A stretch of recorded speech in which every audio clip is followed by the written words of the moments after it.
Si Kamala Harris avait remporté les élections présidentielles, l'ouverture du sujet du jour allait commencer comme ça.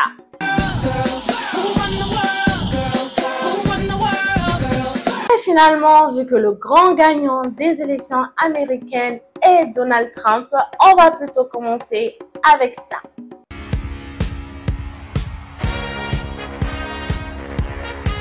C'est parti pour Trump 2.0, le nouveau maître de la Maison Blanche.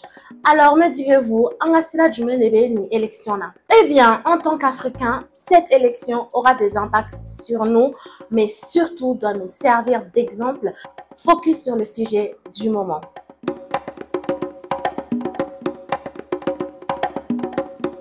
Le monde entier était rivé la semaine dernière sur les États-Unis qui ont choisi leur président pour les 4 ans à venir. Nombreux sont ceux qui se disaient que les Américains n'allaient pas se tromper 2 fois. Il avait promis lorsqu'il avait perdu contre Joe Biden en 2020, une défaite qu'il n'a d'ailleurs jamais acceptée, au point de pousser ses partisans à un coup d'État du jamais vu dans l'histoire d'un si grand pays, membre fondateur de la démocratie, qu'il allait prendre sa revanche. Et malgré tous les obstacles et les sondages, il a obtenu sa revanche. On dit chez nous en Bambara, à la DB Fangadi. Campagne électorale qu'il a gagné haut la main, et de plus c'est un coup KO contre Kamala Harris. L'idée que la vice-présidente a perdu face à Trump parce qu'elle est une femme de couleur est un peu trop limite, vu que les USA ont déjà marqué l'histoire en élisant un président noir. Question genre, peu sont les pays dans le monde qui sont dirigés par des femmes. Au-delà de l'aspect misogyne, les résultats des élections prouvent que Kamala Harris est tout simplement passée à côté des attentes des Américains et Américaines, malgré les médias qui étaient de son côté. Le défilé de stars internationales qui la soutenaient, sa campagne qui était basée sur les fortes critiques à l'encontre de son adversaire, n'ont pas réussi à convaincre les Américains qu'elle comprenait leurs inquiétudes. Des sondages effectués à la sortie des urnes, la principale préoccupation des électeurs a été l'économie et l'inflation, qui avaient grimpé en flèche sous le mandat de M. Biden. Donald Trump a promis aux Américains de rendre leur vie meilleure à coup de baisse d'impôts et de taxes douanières. Le républicain a aussi dit qu'il procéderait à des expulsions massives de migrants en situation irrégulière. De plus, il a promis de se désengager de la guerre en Ukraine.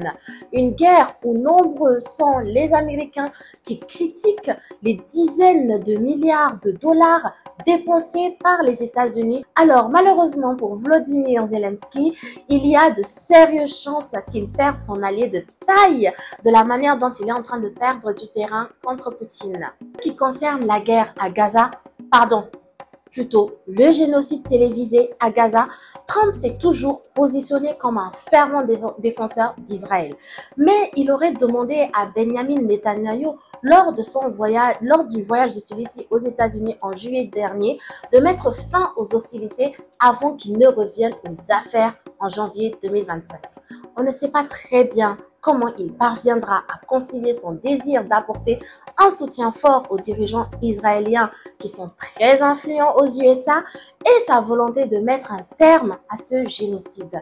Mais on prie sincèrement qu'il pourra être le dirigeant qui aura enfin le courage de stopper cette horreur. On le sait, Trump n'a jamais considéré l'Afrique. Lors de son premier mandat, il avait même traité certains pays de merde. C'est donc à peine s'il a prononcé le mot Afrique durant sa campagne. Mais en 4 ans, bon nombre de choses ont changé sur notre continent. Ce qui pourrait peut-être, je dis bien peut-être, lui donner plus d'intérêt que la première fois. Surtout avec la présence de plus en plus forte de la Chine et de la Russie, grands rivaux des United States of America.